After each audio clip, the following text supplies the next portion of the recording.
here and all. तो जब भी आप सॉइल पे कोई फोर्स लगाते हैं, इवन इन नॉर्मल डायरेक्शन में भी, this soil tends to spread in lateral direction, तो ये लेटरल स्ट्रेन के फॉर्म में कन्वर्ट हो जाता है। आप सिंपली इसका एग्जांपल ये देख सकते हैं कि एक मिट्टी का ऐसे पिरामिड बनाइए और आप इसके ऊपर खड़े हुए, क्या होगा, ये ऐसे हो जाएगा। It's while collapsing or while failing, it spreads laterally, right? ये normal in case of soil, because soil particle जो है इसमें जो vertical force लगता है, some part of it get transmitted to lateral strain, and this is the mode of failure.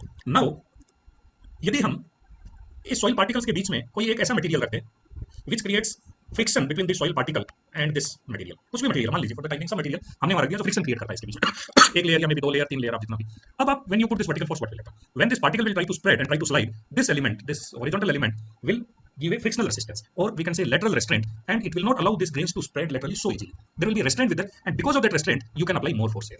So just by putting some horizontal layer of some element which develops friction between soil particle and this element, you will find your bearing capacity or strength of soil increases. Now there are a lot of examples of this. Even though as a reinforced the soil as a concept, it came first time, there was a gentleman by name Henry Vidal. He was a French person somewhere in 1950 or 60. First time he started talking about this. Then do a lab test. You take a normal heap of soil without reinforcing and you do load test and you measure stress strain. You will find it will feel like this. There will be a peak and this is unreinforced section. Whereas if you reinforce the section, just you put something, some rough sheet, or it's not be a smooth sheet because otherwise it will not develop the friction. Some rough element, just this is reinforced section, and then you conduct load test. You will find number one, its load carrying capacity increases and its failure is ductile. It like this suddenly does not feel like this. This is nothing but reinforced soil. And this concept, as I told you, right, somewhere in 1950-60, Henry Vidal first he made a reinforced wall, and then this has become very popular nowadays, as we all will see. Now let us see a practical demonstration of this. Let us, if you can make a box like this, wooden box with four sides, and there are hinges between them, so you can open the box also like this. So you close the box, put a latch here, fill this box with some material, some maybe concreting porous aggregate or something. And then what you do is you open this latch, take out this box, there will be a heap like this, and try to stand on that. What will happen? Your heap will collapse. It will not take much of the load. Within a person's load itself, it will collapse. Next time, fill up the same box with same material again, and take some 2-3 pieces of geogrid, let us say if you have got, because geogrid is one rough and uneven surface which develops friction, and fill this box. Remove after that, dismantle this box, put a flat thing so that you can stand on that, and you try to stand and even you can jump on that. You will find this pile is not collapsing laterally, because what has happened is your vertical load, when it is transferred into lateral strain, it is resisted by this reinforcing element. This is a practical demonstration of soil reinforcement. Very simple but very very effective. And on this, not even your what you call you can stand. You can even put a heavy vehicle also, maybe a SUV or something. Even that will work. See this video. I will show you a video where you can just have an idea how much.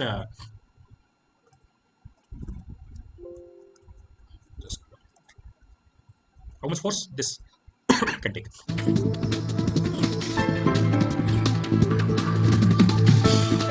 This is first. When it is unreinforced, it's gone.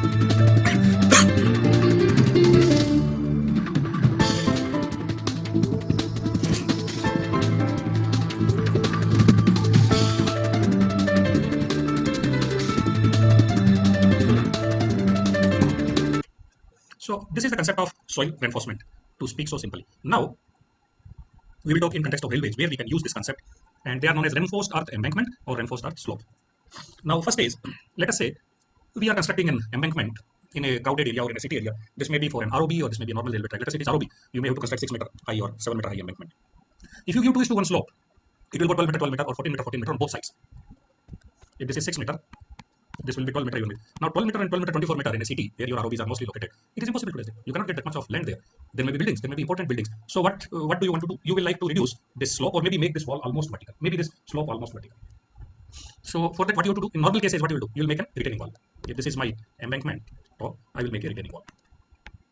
Now the conventional retaining wall or gravity type retaining wall, number one, they are very heavy. If you normally try to design maybe 6 meter high retaining wall, this section will become 2-3 meters wide. Then further wider foundation. Foundation pressure is very heavy. So if your ground is not good, maybe you have to do some piling. All sort of complications. Costly structure. Even this takes some space. Not only that, they are rigid. During service life, let us say there is a crack or if your retaining wall slides here, it becomes very difficult to repair this. Very, very difficult. What will you do? Maybe you will try to do some grouting and some patchwork here, but it's very difficult. So as a replacement of that, we can use what is known as reinforced earth wall. RE wall they are called. This is reinforced earth wall, where even though we call it a wall, wall is actually a misnomer. Its thickness is only 15 to 20 centimeter. That's all. Only 15 to 20 centimeter. This is actually a facade. ये हाथी के दिखाने वाले दांत है, खाने वाले नहीं. Really speaking, this is not a wall. And what we are seeing here as a foundation is not a foundation, but it is a leveling pad. It is a very small pad of maybe 200-300 mm depth and all, just to keep it level and all. So what can be done faster? What can be done easier? We can save cost of this much of earthwork. We can save the cost of what you call land, the time for land acquisition. Nowadays, you know how difficult is land acquisition. Then added to that, they are flexible structure. Please understand. If anything happens, repairing to them, maybe something happens here, you only open this much portion and you can repair it. It is possible to do in case of reinforced earth application. So this is first and most important application of reinforced earth structure. So the side slopes can be made steeper, maybe near vertical by adopting RE technology using geosynthetics. We'll see how they are used. And such a structure is an alternative to conventional gravity or cantilever type retaining wall. In areas having scarcity of land, this reduces cost of project and project and it reduces the quantity of fill material. Thereby, it also reduces adverse environmental impact also because you do less squaring. and less fuel consumption for transporting this. This is first. Second use is same concept. I will tell you an actual case where it was used, where I was aware. See, we did a project in Malaysia. Their situation was something like this. There was an existing track. Let us say this is existing track, which was running with maybe 60 kmph or 70 kmph speed. Very, very rudimentary type of thing with wooden sleepers and some 60R rails and all, fish-plated joints and all. And finally, our project deliverable was that we were to give them 2 lines, double line, electrified, and with most modern signaling and other thing, with 160 kmph speed. So when we design track with this, your gradient reduced, so it required a lot of filling, cutting and all. Your curvature reduced, so some realignment has to be done and all. So what was done was, first, if you see in plan, let us say this is existing track. So a new track was built here first, with modern material, with capacity of 160 kmph. Then this traffic was diverted on this, and then this line was removed, and whatever ground improvement and all those works were done, and then new track was put here, and that's how you become double line. So now, first work was to do construction of new track. Now, when new track was being constructed at many places, because of, as I told you, gradient easing out and all, its level was coming here.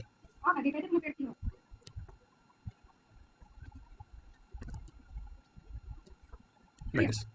Now, how do you construct new track? Because if you construct new track, new formation, and give this slope, your existing track gets buried, and you have trains running. You are not stopping the train services. You have trains running. So, what is the solution? And the solution which was adopted there was very good. In fact, I have seen it for the first time in my service, and I liked it. When they were constructing earthwork for this track, new track, what they did was, here they laid one layer of geotextile, then did earthwork, whatever is layer thickness, like this, and then wrapped this geotextile for some length up to here, and over that they laid another geotextile. They laid another geotextile like this and did earthwork here. So like that, layer by layer, they were doing this earthwork, and they were putting this wraparound, what they call wraparounds. This technique is called wraparound, like that, and like that, almost in vertical direction, you have constructed the new bank by using this geo wrap. Of course, it has got life of 6 months or something. After that, it gets decayed, as I told you, to travel it. Then trains have started running on this. Then you rip open this thing to your work, and now you can construct your bank like this. And while making new bank, just steer them here so that it joins properly. This is very handy, and without doing much of work, extra work. This type of things are known as geo wraps. Of course, if you keep them open to atmospheric pressure, then you can keep it only for short time, because otherwise they will get decayed. If you want to keep it permanently, then you would probably put some fascia here and cover this so that this is not subject to sun rays or atmospheric conditions. So this is another use of reinforced earth embankment. Third use is, now we are telling that our slope should not be more than 2:1 horizontal, vertical. Some places, if you have to make a slope steeper than that, some places not vertical, then this many railways they use this practice. They use only edge reinforcement. In the edge there is some reinforcement, and they wrap around, not exactly wrap around, but they give a wrap around here, and then you can make a steep slope. Of course, you have to put a preventive fascia over this so that it does not degrade, and you do this in your bank. So you can make steep slope. That is what reinforced earth slope. This is known as RE wall, reinforced earth wall. This is RE slope.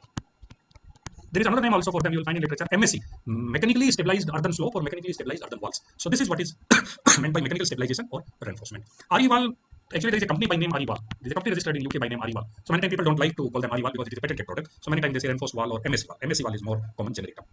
This is the use. Now we'll see our reinforced soil wall or reinforced earth wall. What are its components? Now we will see from, let us say this was my normal embankment, and here I am going to construct a RE wall or reinforced earth wall. So I am starting from this direction. This is my normal earth fill which I was putting.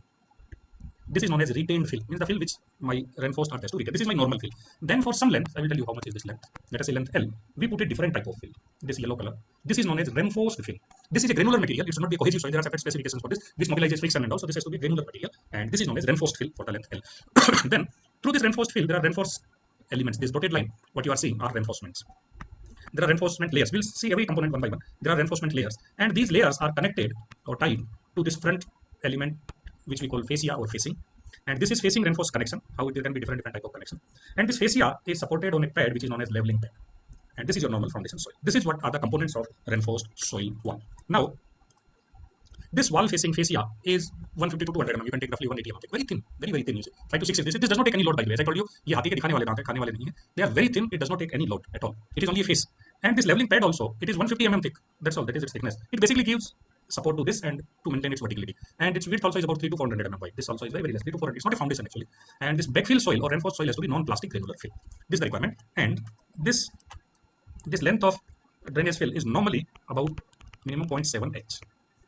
This is h. This is h is height of my wall. So for if h is height, normally for about 0.7, of course you check it during design, it can go to 0.8, 0.9 also, but most of the course it is 0.7. 0.7 is minimum. And normally you will find it comes safe somewhere around the fill. So this is the basic structure of your reinforced earth or mechanically stabilized earthen walls. Now we will see their components. What are their components one by one and what are their functions? So one is reinforcement. The function of reinforcement is number one, to stabilize the reinforced fill, because reinforcement gives the reinforcing function to the fill and to support the facing. See, this fascia is a very lean and tall element. So it should be stabilized also. So this being pulled from this direction, it sort of gives support to fascia also. That is also one of the functions of reinforcement. And their required properties are they must have long-term tensile strength and stiffness, because as I told you, this is reinforcement function which you require throughout the life of structure. So they must have good tensile strength and long-term, and it must be stiff. It must have very less strain. Otherwise, your structure, if the strain is more, your structure may go out of shape. And it must have interaction with soil mass. There must be friction or interlocking between this and soil. Then only your soil reinforcement will mobilize. So it cannot be a very smooth element. It must have a roughness on the surface, or its surface should be roughened or should be uneven, so that this friction or interaction is mobilized.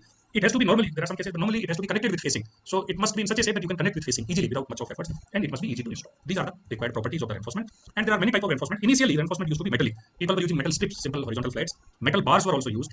Then welded mesh was very common, a mesh of steel. But nowadays, let me tell you, metallic reinforcement has become very, very rare because of the corrosion problem. Because when it is metallic, it is likely to corrode, so you have to take a lot of corrosion protection and all. And metals are becoming costly over a period of time. So metallic reinforcement is not very common. Nowadays, what is important, what is mostly used is non-metallic reinforcement. So geosynthetics are used there. People use geogrid. Woven geotextile was used previously. Nowadays, it's not very common. So either geogrid or there are strips. There are simple strips like this. They will be around 50-60 mm wide and 5-6 mm thick, and they come in rolls like this. So you unroll them and put them, and on their surface there are sort of the serrations like this while making itself. Very thin serrations are there on surface, which helps in mobilizing the frictional resistance with the soil around them. So non-metallic, they are known as reinforcement strips or strip type of reinforcement that has become very common.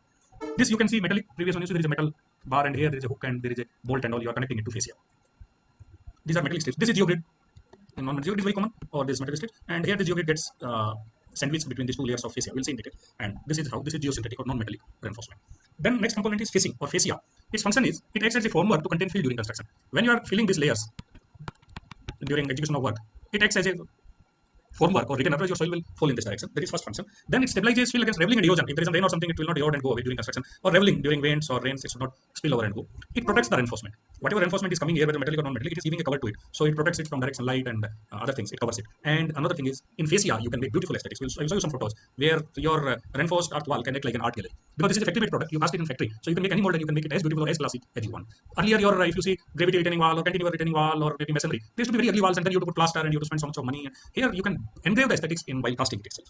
Then various type of fascia. Initially, people were using full height concrete panel. It means there is one panel of full height. If it is 6 meter, it will be 6 point something meter. Then another panel on the side like this. So one by one you erect these panels and build the work. They were initially, but later on, because handling such big panels and their stability and all is a problem. Handling stress itself becomes much, and you have to hire very heavy machinery and all. So nowadays they are not being used. This is how this full height concrete panel look like.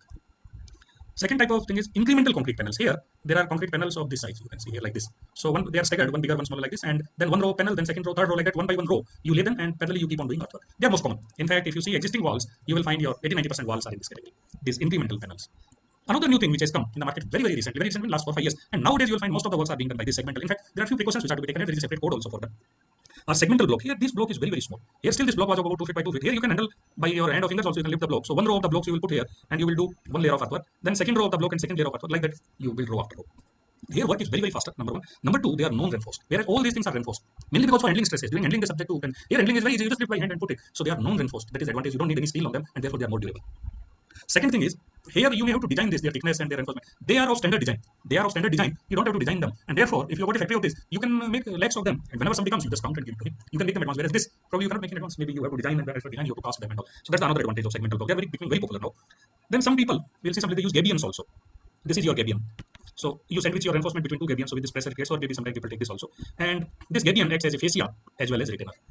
Normally for normal civil engineering application, people don't use it. But there are many type of green fascia and all. Where what they are doing is, in this gabion, this stones, they are putting some good soil also here, fertile soil, and then they are growing vegetation in this. And after some time, you will feel as if vegetation has grown on this wall. It looks very green, then you can cut here. And behind that, your retaining wall is also there, and it is. Then for temporary works and all, sometimes people use steel stanchion and concrete plank. Means you just put steel stanchion here and put concrete block between them. But it is very ugly and all. Maybe for some temporary work you will do it. Or wrap around also. Sometimes people use wrap around, as I told you. But then it can be only for temporary work, as I told you. If it is permanent, then you have to protect it with some fascia. So these are various type of facing systems. But as I told you, this has become obsolete. This was the flavor of the day.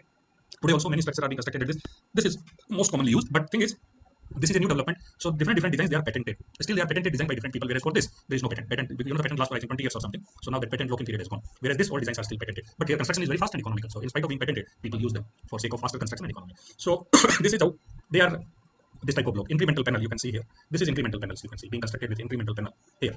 These are incremental panel, and your work is being done with incremental panel. And I will show you a video which will tell you about this construction procedure also and about how incremental panels are used.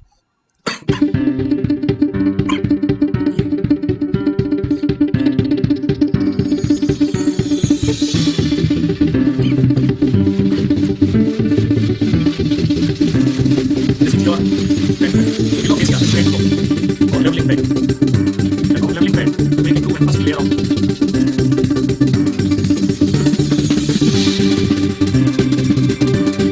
They are 40 feet.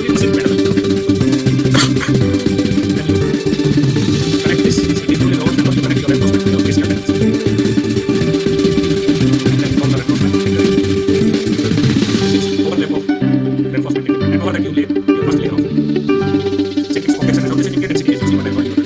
What about now is the standard method used in this one. Then there is a drain. In case I will tell you what is drain. Here you are seeing, you are putting a folder drains. So drain is important in case I will tell you.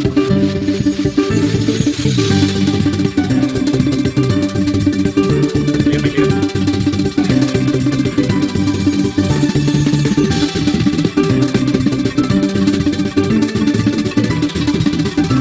This is final road layer of the classroom. So here one thing which I wanted to tell you. If you see this one, this blue color thing between fascia and the reinforced fill is known as drainage. It is also known as chimney drain because it is like a chimney. This is very, very important because whatever water is coming from here, it should get discharged, and from here through some drain it must be taken out. If this is not done, then your whole stability of wall is, because number one, that water will corrode this reinforcement and it will become loose here. Second thing, your soil will start falling here if moisture is here, and by that your reinforcing action on some part will be lost, and then there will be progressive. Now sometimes people put here a bag of porous aggregate, as you were seeing just now, that acts as a drain. Some people put gradients here, that acts as a drain, or if nothing else, you put a geocomposite drain behind that. Vertical geocomposite drain, if you put that also is sufficient, but we must provide a chimney drain, it is must. Okay, now talking, we have seen incremental panel. Now see segmental. This is segmental construction. Here you can see the segmental blocks are being used, and geogrid is being used as a reinforcement, and this is the wall made out of segmental blocks, the small segments. They have made the wall. So this also I will show you through a video which will explain you the construction procedure also. Precast concrete blocks for reinforced soil structures have been widely used globally since the 70s. These are flexible structures and are amenable to differential settlements without show of distress, unlike rigid structures. A reinforced soil structure constructed of soil, polymeric geogrids, and concrete blocks is less expensive and faster to construct, and is obviously preferred. After ground improvements, wall construction begins with excavating the foundation, typically 1 meter deep and wide enough for the reinforced zone. A PCC leveling pad of lean concrete is now poured with perfect alignment across the entire length of the wall. The first layer of blocks are laid and carefully aligned on the PCC pad. Now your first layer of segmental blocks on this leveling pad. This is now, what it looks like. let us look at the blocks in greater detail. The concrete blocks are uniquely shaped to provide both stability and economy. Significant benefits include cost economy, as the blocks do not require any steel. The hollows in adjacent blocks are filled with gravel, which form stone columns. This contributes to the stability of the fascia. The key at the bottom of the block fits into the cavity of the lower block and firmly anchors the geogrid. So you don't need any special connecting arrangement also through this key. The position also ensures a backward pattern. As all blocks are identical, casting can commence prior to design approvals. This reduces dependencies, resulting in speedier execution. After the first layer of blocks, the reinforced soil zone is now backfilled with non-plastic engineered soil. Now you come to ground level. And compacted with a vibratory compactor. The first layer of geogrid is placed side by side without overlaps, covering 100% of the reinforced soil zone for a safe and robust design. The geogrid is pulled taut and positioned in place with wooden sticks. This is putting geogrid in position, stretching it in The position. next layer of blocks is now laid. The key, that is an important part of the block, connects the block to the grid, increasing the friction resistance for a better pull-out value. This is one of the unique design features of the block system. The entire process is repeated, layer by layer, with primary geogrids placed every 3 layers. Based on stability considerations, short secondary grids may also be placed in between layers. When the wall reaches ground level, the filter media is placed behind the blocks. This acts as a drainage zone and relieves the structure of poor water pressure. It is self-compacting and does not require heavy compaction equipment. Thereafter, the retained soil zone is backfilled as per specifications. RCC coating beam is cast along the top row of the blocks to smoothen the steps and align with the carriageway. Now the carriageway is laid. Finally, the crash barriers are placed in position, the pavement is laid, and the medians are constructed. The carriageway is now complete. Summarizing, the main benefits of the concrete block geogrid system for reinforcing soil structure are as follows. Economy, as it only requires dry cast and does not require any steel. Speed, as it has lower coordination requirements, hence fewer delays. Also, it requires fewer types of input materials, one type of block and the geogrid, hence fewer outages. And as it is a simple installation, hence it is an extremely fast construction. Finally, it results in a robust system. As stone columns are formed by gravel cavities and the presence of secondary geogrids, this provides a perfect phase stability. With 100% grid coverage, it provides a robust design. So this is how this various types of fascia are used, and this is how the construction is done. Now, these are some of the photos of walls you can see now. Using fascia as a art statement, you can see how beautifully this is aesthetic part, what I was telling you. You can make it anything. Another thing, another concept which has come very recently but which is very useful is using RE for bridge abutment. See, if you see in plan, I will explain. So far we were talking like this. This is our direction of movement, and this was my, here I was making RE wall for embankment. to prevent the slope. But wherever I have bridge edge also, if this is my abutment, in this direction also I can make an RE structure for abutment. So rather than having such a thick abutment and this thing, you can simply make a very thin abutment, and with this thing here your load transfer will be there and you can do reinforced earth. And people are doing it. In fact, in India also many such works have like this. You can see here this abutment is fascia. What you are seeing here, you can see the blocks here. This incremental panel. This is RE. It is not a thick abutment or retaining wall. Or this one. Or this one. They are actually RE abutments. And if you talk about RE walls for railway abutments, see these are some of the actual cases. This is somewhere from US and all where heavy axle loads run. You can see abutment also is RE and bank also is RE. This is from Japanese railway, the segmental block they use. In fact, in Shinkansen of Japan, which is a high speed, it is mandatory to construct RE walls. They don't use normal abutments because land is a premier, valued thing there, and they use abutment. So therefore, why for railway? And this is the RE abutments in Japanese railway. In Japanese railway, the sequence which they follow is a little bit different. I will explain. What they do is, first they make leveling pad here for fascia and give a drain hole in this. That is first. Then what they do is they place, this is reinforcement, this is geosynthetic reinforcement, and they wrap around and they put a gravel filled bag or gabion here, and then do earthwork in first lift in this. Then second lift, same thing with another reinforcement, wrap around and gabion. Like that, they give all the lifts. They have not constructed fascia, they have not put any shuttering also for fascia. Please understand, by using wrap around strength only. Now, if any consolidation has to take place or foundation soil or whatever, they will wait for that. Once the whole thing is over, then they put a shutter here and put whole thing in one cast of thin concrete of maybe 150 to 200 mm. Through that they provide drainage. So here their drainage, this chimney drain is in form of this gabions which they have put as part of wraparound, and this fascia is cast in situ. This is cast in situ fascia rather than precast. That's the little bit difference with Japanese railway. They follow. Normally your fascia is precast, but they follow cast in situ. Some places they use incremental block, of course, normal precast thing. And this is the bridge abutment what I was telling you. In bridge abutment, when you use RE, you use a very thin, this is your fascia. And here you put your bearing or bearing pad on which your girder will come. And whatever is bank behind this, this is your retained, this is your reinforced fill. It is of triangular shape. Normally we use horizontal rectangular shape. Here the reinforced fill is triangular shape. This is the chimney drain which is made out of gabions. And here some reinforcement is up to this length and balance goes to full length. This is design. And this is retained backfill behind the normal backfill. And this is how their RE abutments are made in Japanese railway. Also known as integral abutment. And this is figure, see Japan, they started the research or thinking about this in somewhere around 1990 or so. First. Then this side is length and this is number. Now you see up to year 2014 or 15, if you see, this is length. So they have constructed, this is length. So they have constructed about 160 kilometer length of total RE abutment, 158, see here to be exact. And if you, so 158 numbers and 160 kilometer, this is total kilometer. So 160 kilometer and 158 numbers, so many RE walls or abutments this Japanese railways have constructed. And this is their cumulative graph. Now if you see here, 2-3 things are very, very noticeable. Here they have plotted the occurrence of their very devastating earthquakes. If you remember, in 1995 there was a Kobe earthquake. So here is 95. Then 2004 there was Niigata Ken Choetsu earthquake, which was again a very, very, very devastating and very big earthquake. And then in 2011 there was a great East Japan earthquake. This is great East Japan earthquake here, where this tsunami and all they came. Now if you see, whenever there is an earthquake, immediately after that you see here there is a steep rise. When there is earthquake here, there is a steep rise, and there is earthquake again, steep rise in number of RE walls. What does it mean? They found in every earthquake or tsunami, the RE structures, the reinforced earth structure, behaved far better than other structures. They are very ductile, so they can take earthquake in a better way. Tsunami and all, leveling is less, and every time they got convinced that it is better to construct your RE abutments, and that is the proof of today. That after every such unusual instances, you find more and more number of RE structures coming in Japan. This is for railway, please remember, exclusively for railways. And they also make integral bridges using RE concept. Like let us say this is your 10.75 meter bridge opening. Normal case we make abutment, then girder and all, and there is a joint between them, and there is stiffness problem and all. They make an abutment, so a bridge which is integral. You see, its thickness is only 0.6 meter. Please not this. It is sort of a U, sort of inverted U box. The same thing comes and becomes leveling pad here. Okay, here improved soil, some good soil because gravel concrete mixed soil. So they do some soil mixing and all about 3 meter width. And this is your RE section. This one is your RE section. This is your normal thing, and they are integral bridges. Now you see on this, when your stiffness problem, your change of stiffness problem is minimized, and you see how economical this bridge has become. This is drain, the gabion drain, 0.6 meter thick. Span is 10 meter. Integral thing. This is a case where you see from tunnel it is coming out. So this is an RE abutment. This is of course normal pier, and this is another RE abutment, and then RE embankment starts. This is construction sequence of it. You can see this of course pier is normal pier, and this is your RE bank. You can see, and this is RE abutment. So integral, like this, you make it, and this is your bridge is ready after that. So faster, more ductile, and better. Now coming to Indian context, as I told you, railway examples are only 2-3, but this height is, if I'm not wrong, around 30 meters. Of course, normally we don't make, but height also, if you properly design, there is no problem. This is somewhere near Rajahmundry or somewhere on that national highway, Chennai, same place. You can see such height thing has been constructed, and it is working all right. There is no problem. Now, the last part, we'll quickly just 5-10 minutes because you'll not know. This is about for stability. When you are constructing RE walls, how do you design them or how do you check them? First, you do external stability check for RE wall. You see, this is your reinforced section and this is your retained thing. So, external stability, there are 4 checks. First is, because there will be earth pressure acting here. Because of that, my wall should not start sliding with respect to this, sliding failure. It should not overturn with respect to this point as fulcrum. That is overturning failure. Third is, here when maximum force comes, there should not be bearing capacity failure here. And fourth is, this as a rigid block, whole thing should not fail in slope stability. So, slip failure. There are 4 external stability check, and how we do is very simple.